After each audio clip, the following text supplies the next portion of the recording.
We have many different perspectives on education, and I'd like to start off with the functionalist view. Durkheim believed that there were two main functions of education: to create social solidarity and to teach specialist skills.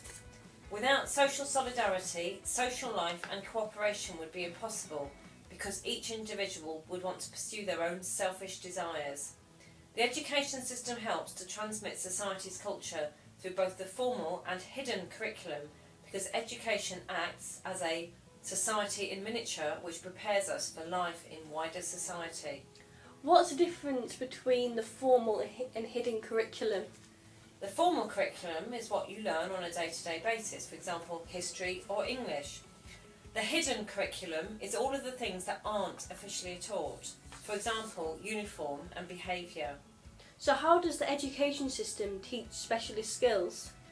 The education system helps to teach specialist skills so that each individual knows their part in the social division of labour. Okay, thank you, functionalists. Can I just say that education in a capitalist society only transmits the ideology of a minority, which is the ruling class? That might be true, but feminists have also argued that education passes on patriarchal values. That is not correct, because Parsons has demonstrated that school and wider society are based on meritocratic principles, so everyone is given an equal opportunity. Parsons also said that school acts as a focal socialising agency and that it is a bridge between the family and wider society. This is demonstrated because in a family your status is ascribed and you are judged on particularistic standards, but in school you are judged on universalistic standards.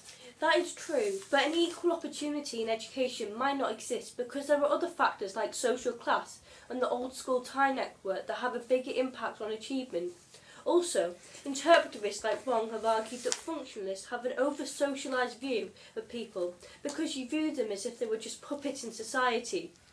I disagree, because Davis and Moore have argued that education helps to select and allocate pupils to their future work roles. For example, grading helps to give information about each individual, which helps schools to match up the individual to the best suited job. Not everyone is equally talented, so society has to have high rewards for the most important jobs, and we must make sure that these jobs are filled by the most talented people. This social inequality is necessary to society so that job roles are filled correctly. But people like Truman have questioned, how do we know that a job or what job is more important?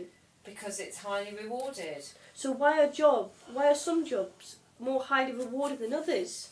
Because they're more important. So what you are saying is that if a job is highly rewarded, then it is important. And if a job is highly important, then it should be highly rewarded.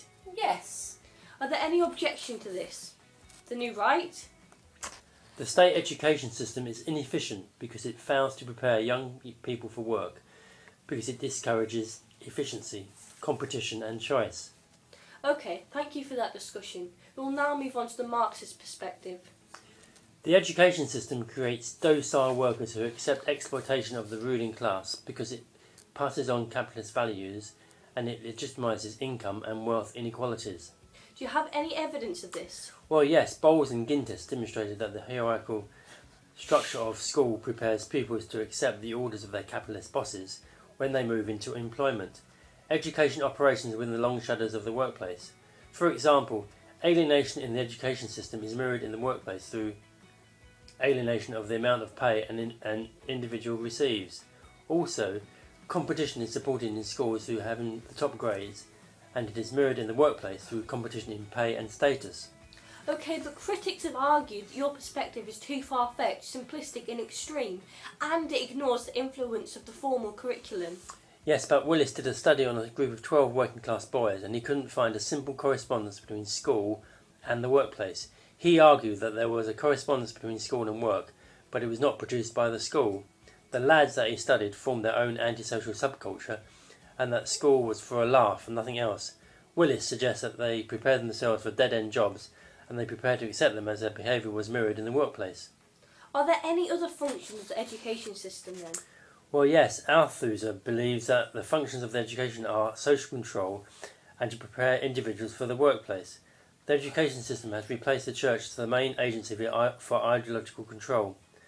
Schools transmit an ideology which states that capitalism is just and reasonable, but Marxists believe it's just an illusion.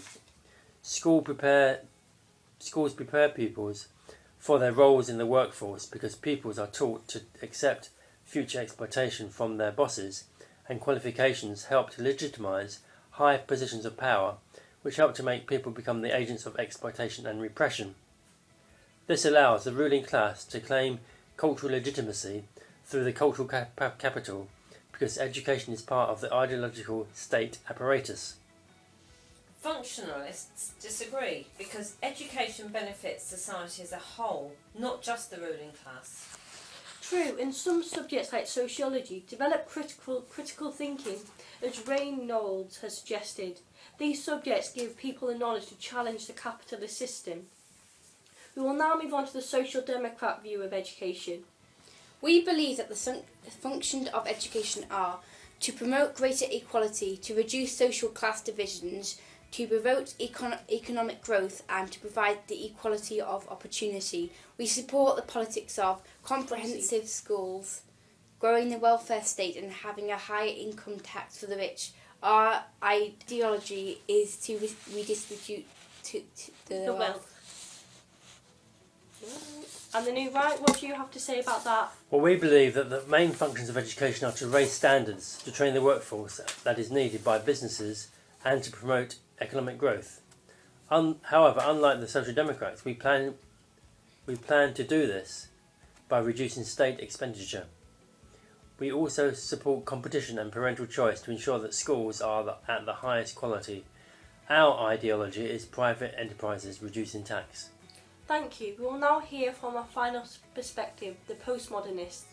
We believe that the economy has moved away from the assembly line mass production factories, and instead production is now based on flexible specialism, where products are customed for small unique markets.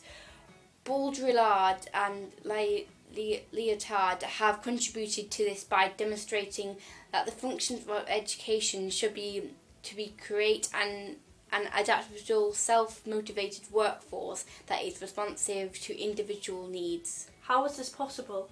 The education system should produce a skilled, adaptable and a self-motivated workforce that is able to use advanced technology and self-supervise.